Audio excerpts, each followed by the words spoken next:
Olá a todos e a todas. Hoje a gente vai discutir um pouco mais sobre metodologia do trabalho científico, mais especificamente sobre as epistemologias científicas.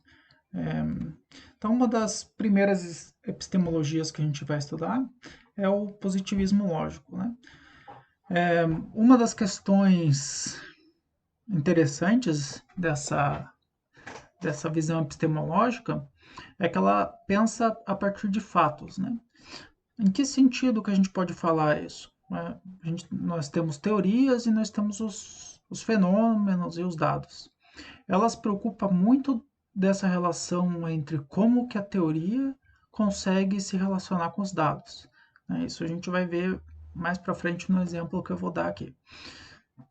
Então, ela parte dessa questão da observação dos fenômenos da natureza, e uma das questões que a gente pode talvez supor sobre ela é que se a gente for pensar na física, a gente tem que pensar numa realidade imutável, né?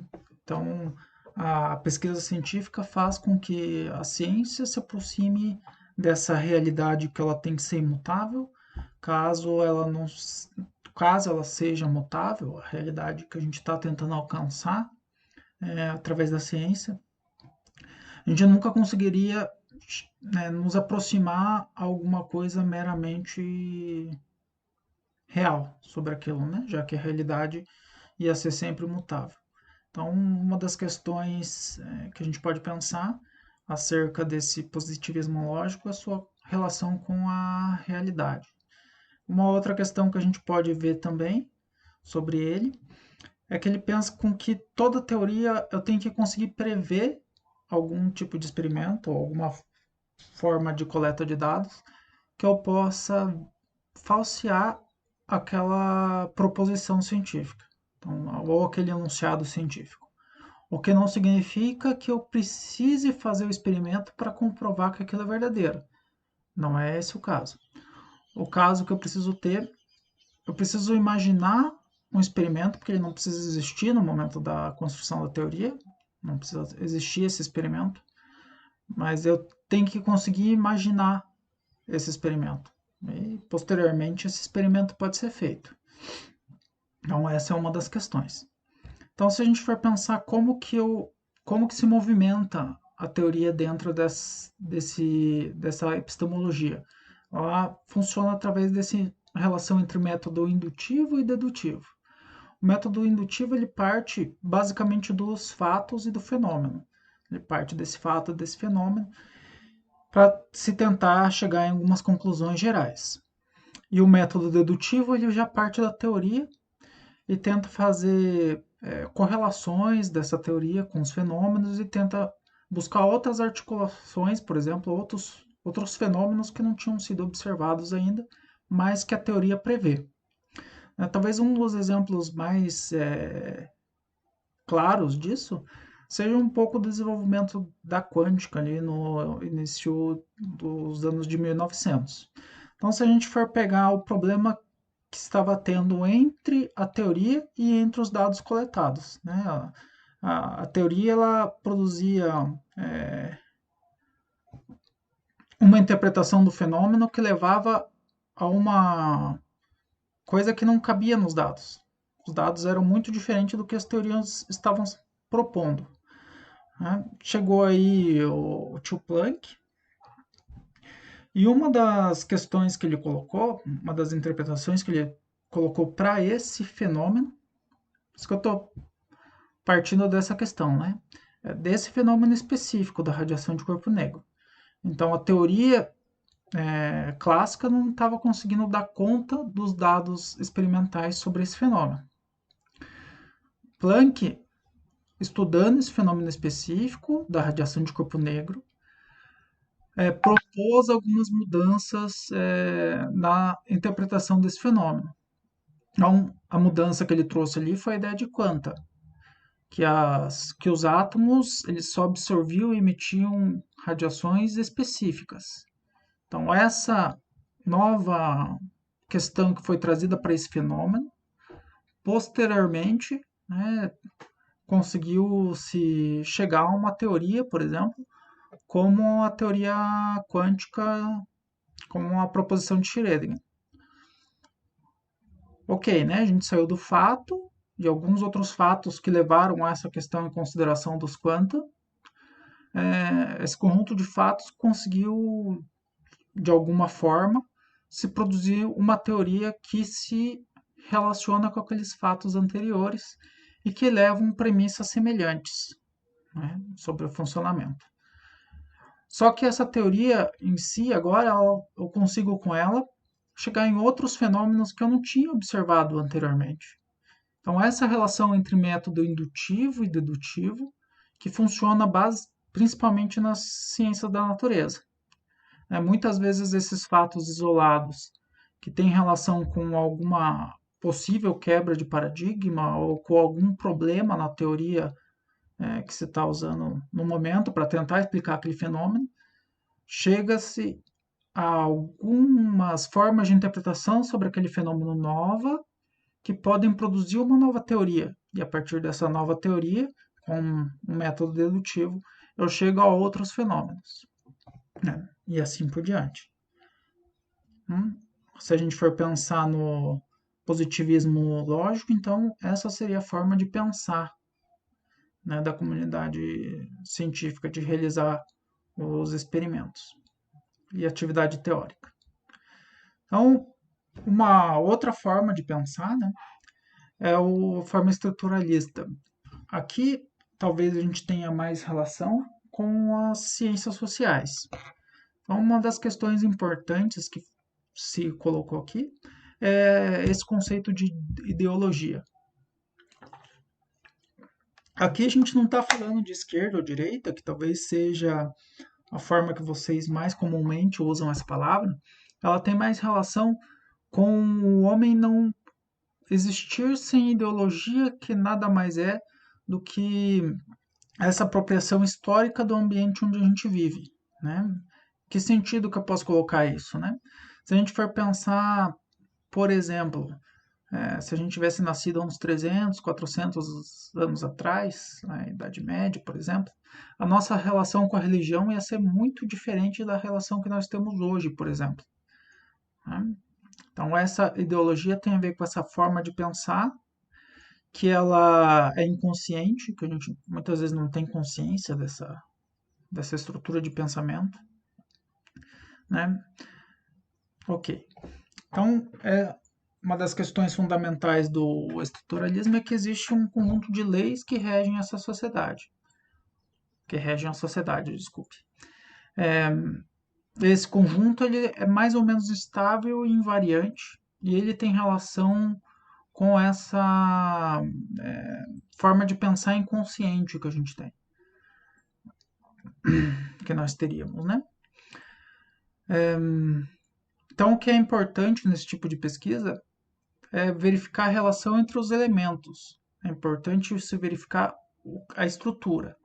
Então, essa estrutura ela funciona, nós temos os objetos dessa estrutura, mas o estruturalismo ele se preocupa muito mais com o funcionamento da estrutura. É como se fosse investigar o funcionamento de uma máquina.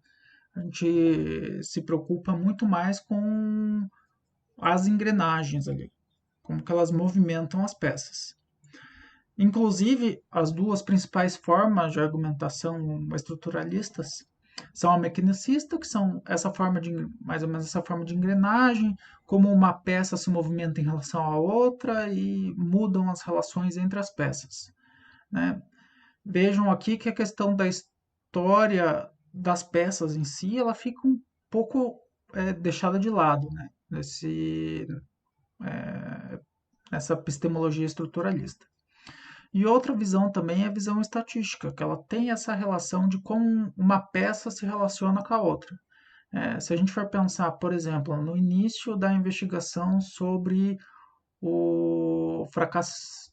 No início não, vamos chamar de início, da pesquisa sobre o fracasso escolar e sobre o processo de explicação de que a escola não fazia diferença para a produção do fracasso escolar, né, que foram pesquisas ali dos anos de 1960 com um relatório americano que agora esqueci o nome dele. O que como que era a argumentação utilizada para fazer aquela explicação? Era uma puramente estatística. Você trabalhava com os números ali, como que os números se relacionavam com a produção de resultados. Então, o que se preocupava-se ali era como explicar essa relação entre esses objetos, né?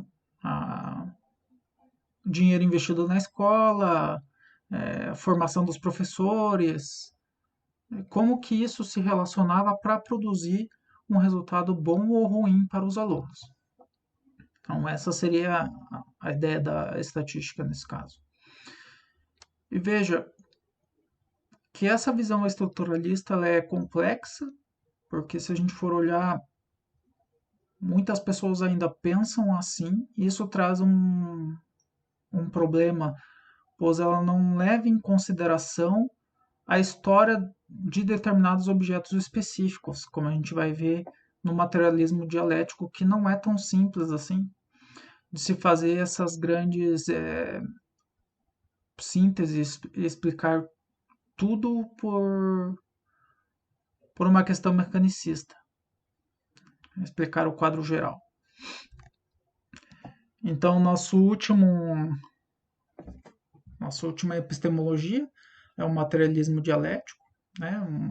Uma das questões interessantes aí, principalmente nessa questão do materialismo, é pensar que as coisas independem da gente ter consciência delas. Por exemplo, o funcionamento de muitas coisas no interior da escola, a gente não precisa ter consciência que elas existem.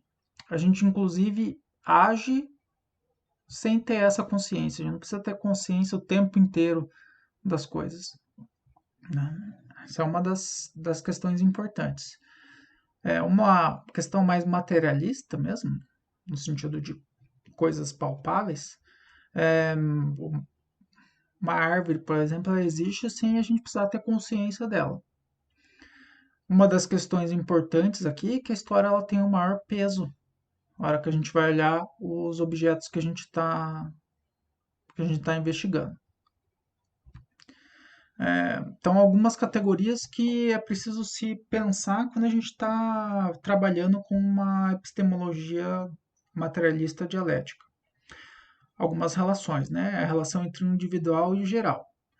Então, quando a gente pensa assim, o individual e o geral, né? Se a gente for pensar um aluno, por exemplo, cada aluno é um aluno, ele tem uma vida, uma trajetória, até chegar naquele momento onde a gente vai investigar ele.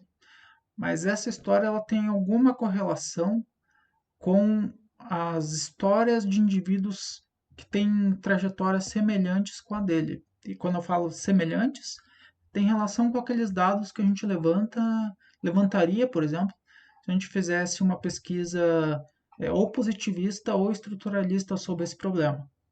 Então, por exemplo, o que seria de geral, né, que eu poderia pegar? Condição socioeconômica, onde que esse indivíduo mora, são dados, por exemplo, gerais para aquela população ainda por cima, né? Não geral como todos os alunos do Brasil. Tem alguns níveis de generalidade aí. Mas individualmente, aquele aluno, né? Qual que é a história de vida dele, né? Mesmo tendo essas questões que podem ser muito semelhantes a todos os outros alunos, ainda tem um lado individual daquele aluno. Quando a gente, por exemplo, fosse estudar, fazer um estudo de caso sobre um aluno específico. Causa e efeito. Bom, a causa é um fenômeno que produz um outro fenômeno. Só que a gente só consegue perceber o fenômeno, por exemplo, fenômeno a eleição do Bolsonaro. Quais seriam as causas desse fenômeno? Aí é outra história. E as causas desse fenômeno a gente investigaria a partir do momento que a gente conseguisse entender o que esse fenômeno que a gente está analisando e quer saber as causas dele, o que ele produziu, qual foi a intencionalidade de sua produção, para a gente conseguir entender um pouco sobre as causas dele. Então a gente sabe que todo fenômeno tem uma causa, mas é muito mais complicado de chegar a essas causas desse fenômeno. Mas eles estão correlacionados. Necessidade e causalidade. Bom, necessidade é aquilo que necessita ocorrer de alguma forma. Um exemplo, é, as pessoas serem assalariadas no mundo capitalista. Precisa ter esse fluxo de dinheiro para que o capitalismo funcione. Causalidade seria, por exemplo, aquele indivíduo que nasceu nas piores condições possíveis e ainda assim ele chegou na universidade. É uma questão que, com todas as forças contrárias, ainda aconteceu. Né? Essência e aparência. Se a gente for pensar na aparência, talvez seja a primeira apropriação que a gente faz do nosso objeto de estudo. Mas para chegar na essência daquele objeto, a gente precisa de muito tempo trabalhando com as contradições daquele objeto e da realidade na qual aquele objeto está inserido. Então, é normal que a gente comece uma pesquisa através das aparências e não consiga sair muito das aparências no início do projeto de pesquisa. Mas, com o tempo, deve-se procurar quais são as essências desse fenômeno. Um exemplo que eu posso dar nesse caso é a minha pesquisa, por exemplo, sobre o fracasso escolar. Eu ainda estou no momento de observar algumas aparências do fenômeno, que são aquelas aparências mais gerais, como eu coloquei naquela relação entre individual e geral. Então, são dados mais gerais sobre a população e assim por diante. Ainda não cheguei na essência desse fenômeno, porque eu preciso de um trabalho teórico muito maior e um trabalho prático correspondente. Então, preciso de uma reflexão muito maior sobre isso para sair dessa área das aparências, para chegar na essência. É um trabalho que demora mesmo. A relação entre conteúdo e forma. Conteúdo representa os objetos, por exemplo, aluno, professor. A forma ele apresenta as relações entre esses objetos, né, em um determinado contexto. Então, se a gente for pensar na teoria, quais são as relações entre o professor e aluno numa sala de aula? Né? Quem é o professor e quem é o aluno? A próxima questão que a gente pode apresentar é a relação entre possibilidade e realidade. Essa talvez seja a mais simples da gente conversar, porque a possibilidade é alguma coisa que pode ser possível se a gente considerar determinados acontecimentos. A partir de determinados acontecimentos, determinada coisa é possível. Realidade é um fato que ele já aconteceu. Né? Já aconteceu aquele fato, então ele já é realidade. Então, se a gente for pensar nas três epistemologias apresentadas aqui, positivismo lógico, a estruturalista e o materialismo dialético, se a gente for pensar nas ciências da natureza, ela parte mais dessa visão epistemológica da ciência. Uma das questões importantes aqui, e que talvez seja até importante mesmo para a ciência da natureza, é que ela não vê a relação histórica entre os objetos de pesquisa. Por exemplo, eu não preciso saber a história de criação do elétron para estudar o elétron, né? E a relação histórica de como se desenvolveu a, a relação entre o elétron e o próton, por exemplo. Como que eles desenvolveram essa relação? Não, estou estudando um determinado fenômeno que já tem isso como premissa já. Eu não preciso me preocupar muito com a história dessa relação.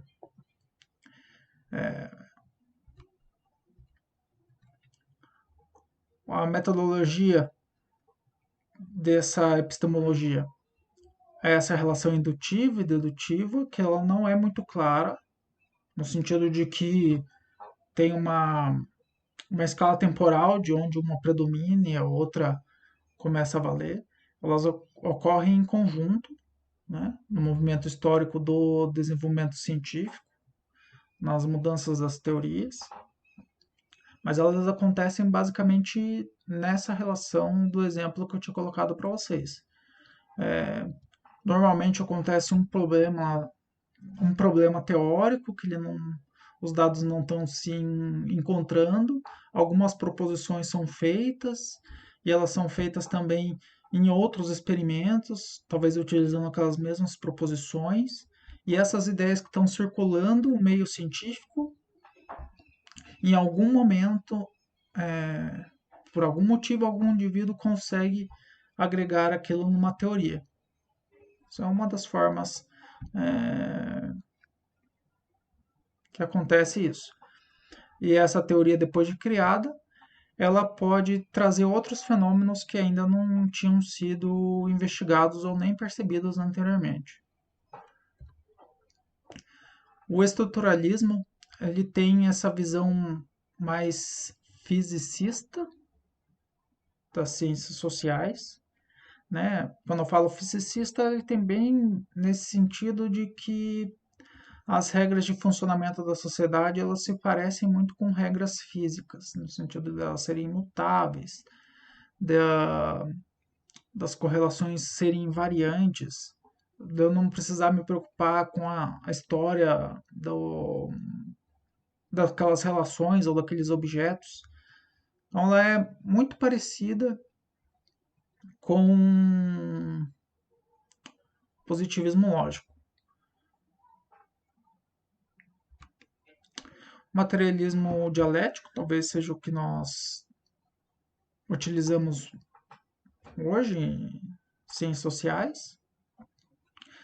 Ele traz essas correlações que nós precisamos fazer, nós precisamos nos preocupar ao investigar qualquer objeto de estudo. Há uma referência que foi utilizada.